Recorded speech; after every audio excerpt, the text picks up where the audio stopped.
Hello and welcome to AI Market News by LM. So what is going on with the market right now? It feels like it's being pulled in two different directions at once. We've got some really bullish signals flashing green, but at the same time, some pretty bearish indicators are flashing red.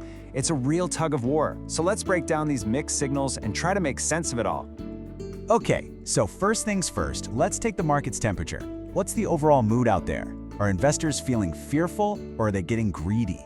Well, there's actually an indicator for that. It's called the Fear and Greed Index, and it's a pretty cool tool.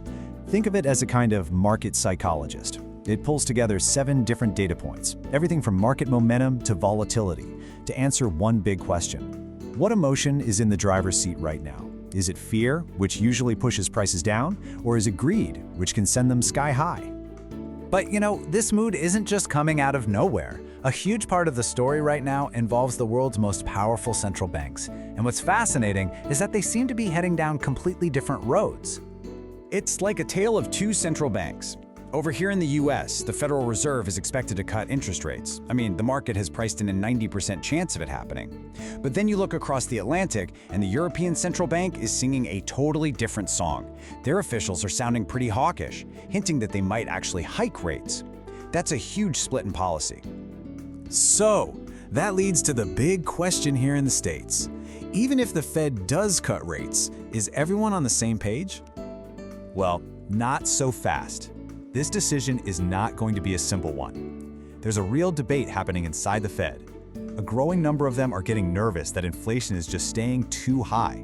And get this, we could see as many as 5 members vote against a rate cut. That's almost unheard of.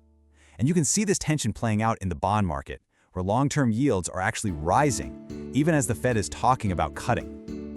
All right, so with all this drama happening with the central banks, how is it actually hitting the markets? Let's take a look at how some key assets are moving. If we look at currencies, you can see the direct result of that policy split we just talked about. The euro has been getting stronger against the US dollar, and that's really being fueled by those tough-talking comments from the ECB. At the same time, the dollar versus the Japanese yen is another one we're all watching very closely, especially with the Bank of Japan's next meeting coming up. And if you want a perfect picture of our mixed signals theme, this is it. For the first time in more than a decade, Bitcoin is actually on pace to do worse than the S&P 500 for the year. I mean, wow, that is a massive surprise. We haven't seen this kind of split from other risk assets, even during the so-called crypto winters. Now, this whole theme of big, unexpected shifts isn't just confined to the markets, it's spilling over into the corporate world in a huge way. We're talking about a mega deal that could completely redraw the map for the entertainment industry.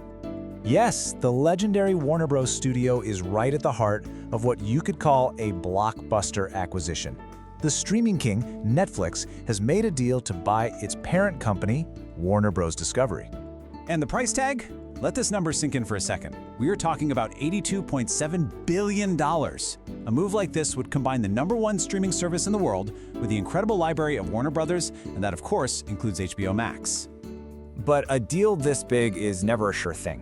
It's already getting a ton of scrutiny from regulators, and it's even catching the attention of politicians. Former President Donald Trump commented on it, saying that the huge market share of a combined Netflix and Warner Bros. Could be a problem. And honestly, when you start hearing that kind of talk from Washington, you know there are some serious antitrust concerns.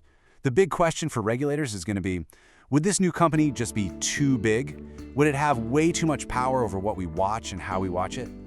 So with all of this going on, central banks heading in opposite directions, industries consolidating, and key assets telling different stories, what in the world should we be looking for next?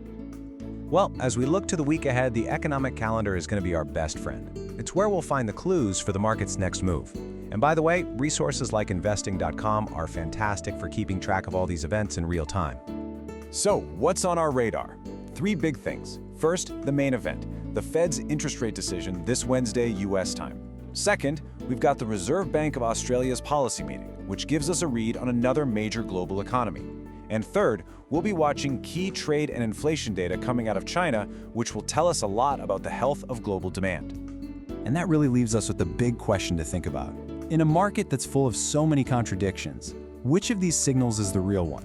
Which one is going to define the path forward, and which one is just noise? That's the challenge for all of us. Now for the disclaimer. This video is automatically generated by NotebookLM, an AI-powered tool. The reference sources used in this summary are listed in the video description. As this content is AI-generated, there may be errors in proper names, pronunciation, or unnatural speech.